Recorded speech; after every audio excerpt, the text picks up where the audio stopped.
बिहार में विगत कई महीनों से महागठबंधन की सरकार है और बिहार की बागडोर चाचा भतीजे के हाथ में है।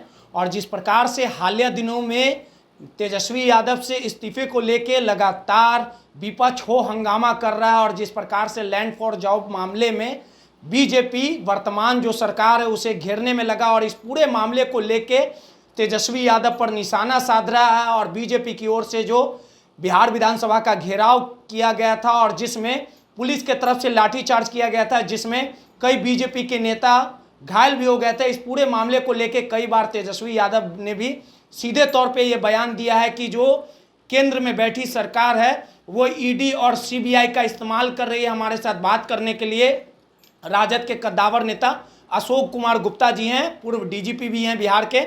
उनसे बात करेंगे और समझने की कोशिश करेंगे कि जिस प्रकार से देश की सत्ता पर नरेंद्र मोदी का कब्जा है और लगातार जो वर्तमान सरकार है, तेजस्वी यादव हो, नीतीश कुमार हो, वो लगातार निशाना साधते रहे कि केंद्र के इशारे पे सीबीआई और ईडी जो है वो लालू यादव, तेजस्वी यादव को परेशान करने का काम कर रही है। सर, प्रशासनिक में आपका लंबा अनुभव रहा है, बिहार के डीजीपी रहे हैं, राजद के कद्दावर नेता भी हैं, लेकिन जिस प्रकार से बिहार में महागठबंधन की सरकार है और लैंड फॉर जॉब मामले में जिस प्रकार से तेजस्वी यादव लगातार ये कह भी रहे थे कि सुपरमेंट्री चार्जशीट में हमारा नाम डाला जा सकता है, जो भाजपा बैठी जो सरकार है, जो 2024-25 में जो चुनाव होगा उसको लेके लालू परिवार को हमको परेशान करने के लिए सीबीआई और ईडी का इस्तेमाल कर रही है। तो जिस प्रकार से चुनाव जो नज़दीक है, कुछ सालों में चुनाव है, क्या मानते हैं आप किस प्रकार से लालू परिवार को परेशान किया जा रहा है?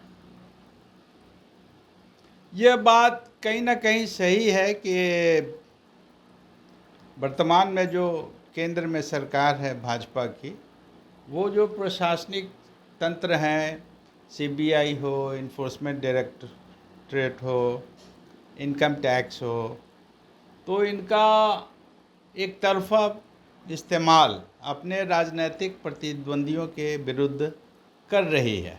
ऐसा इससे भी आप आंकड़ों को भी लीजिए तो पहले था कि चलिए इधर अपोजिशन के खिलाफ भी ये एजेंसी कार्रवाई कर रही हैं, भ्रष्टाचार के मामले हों या जो भी मामले हों उनके दायरे में आता हो, और रूलिंग पार्टी के खिलाफ भी यह कार्रवाई होती थी। ऐसा नहीं है कि भ्रष्टाचार केवल प्रतिद्वंदी विपक्षी दल के लोग के नेता उसमें संलिप्त हैं।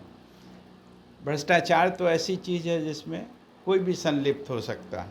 आज के दिन 90% जो भ्रष्टाचार के मामले हैं, जहां enforcement directorate, CBI, income tax ने रेड किया है, वो 90% लोग जो हैं विपक्षी दलों के लोग, नेता लोग हैं।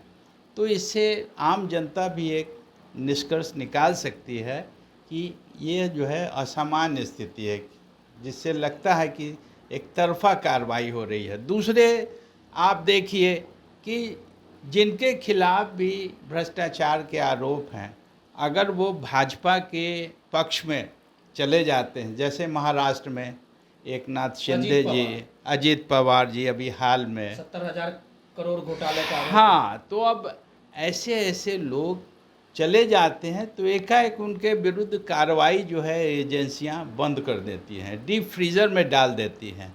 तो इससे तो लगता है कि ये जो है रूलिंग पार्टी जो केंद्र में है उसके एजेंट के रूप में काम कर रहे हैं। और कभी कभी कई मौक़ों पर सुप्रीम कोर्ट ने भी तल्ख टिप्पणियाँ, एडवर्स प्रतिकूल टिप्पणियाँ दी हैं ऐसे मामलों में। जैसे कि अभी मिश्रा जी का आया था, इन्फोर्समेंट डायरेक्टरेट हैं के वो हेड हैं मिश्रा जी, तो आया था कि सुप्रीम कोर्ट ने कहा कि ये कैसे अपने टर्म के आगे भी जो है बने हुए हैं, एक्सटेंशन बार बार इनको क्यों दिया जा रहा है, क्या दूसरे पदाधिकारी नहीं हैं?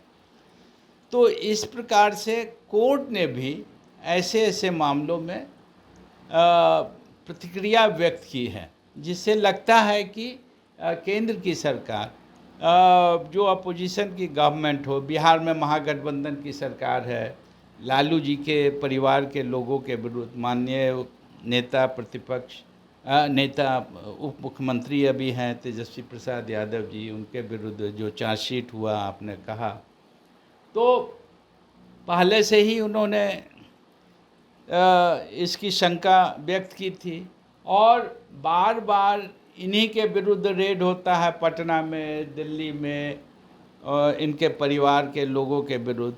तो क्या और नेता नहीं हैं दूसरे पार्टियों के, रूलिंग पार्टी के, जिन पर भ्रष्टाचार के आरोप हों? तो एक ही परिवार के लोगों पर बार बार रेड करना, तो इससे लगता है कि कहीं ना कहीं कि उनके मनोबल को तोड़ के एक राजनैतिक लाभ उसका अनुचित ढंग से प्राप्त करने के कार्रवाई इन एजेंसियों के माध्यम से की जा रही है। कि तेजस्वी यादव कई बार इस तरह का बयान भी दिए हैं कि हमारे कद से कहीं ना कहीं घबरा जा रही है और जो चुनाव होने वाला है उसको लेके बीजेपी, जिस प्रकार से सीबीआई, ईडी पहले जांच एजेंसियां, स्वतंत्र जांच एजेंसियां हुआ करती थी, लेकिन 2014 से देश की सत्ता पर नरेंद्र मोदी काबिज भी हैं। तो आप ये मानते हैं कि कहीं ना कहीं जो चुनाव है और विपक्ष को परेशान करने के लिए लगातार जो बीजेपी है वो कहीं ना कहीं इसका इस्तेमाल कर रही है और लालू परिवार से कहीं ना कहीं बिहार में खौफ खाती है बीजेपी? इसमें कोई शक नहीं है। महागठबंधन की जो सरकार बिहार में है, गरीबों की सरकार है। आप जानते हैं कि 85 से 90% लोग जो मतदाता हैं वो पिछड़ी जाति से, अति पिछड़ी जाति से, अल्पसंख्यक वर्ग से, दलित वर्ग से आते हैं। बिहार की यही जनसंख्या है। तो कहीं ना कहीं केंद्र की भाजपा सरकार को खौफ तो ज़रूर है। और ये सरकार भी हमेशा से जो नीतियां रही हैं राष्ट्रीय जनता दल की, वो जो है हमें बीजेपी वाले कह रहे हैं कि घबराइए नहीं, तेजस्वी यादव जेल जाएंगे। जितना इन्होंने कम उम्र में संपत्ति बनाया है उसका सबका हिसाब पाई पाई देना पड़ेगा। देखिए 24-25 में चुनाव है, तेजस्वी यादव जेल चले जाएंगे तो फिर ऐसा। आप तो ये देखिए, कानून की चीज़ है, कोर्ट की चीज़ है। कोर्ट तय करेगा किसके खिलाफ एविडेंस है, क्या चार्जशीट में दम है, नहीं है, साक्ष्य है कि नहीं। किसी पार्टी के और नेता के कहने से तो नहीं हो जाएगा कि हाँ ये दोषी है, इन पर एक्शन होगा, ये जेल जाएंगे। ये तो लालू परिवार को परेशान किया जा रहा है। बिल्कुल, ये कहना किसी पार्टी का काम नहीं है कि फला आदमी जेल जाएगा, फला नेता जेल जाएंगे।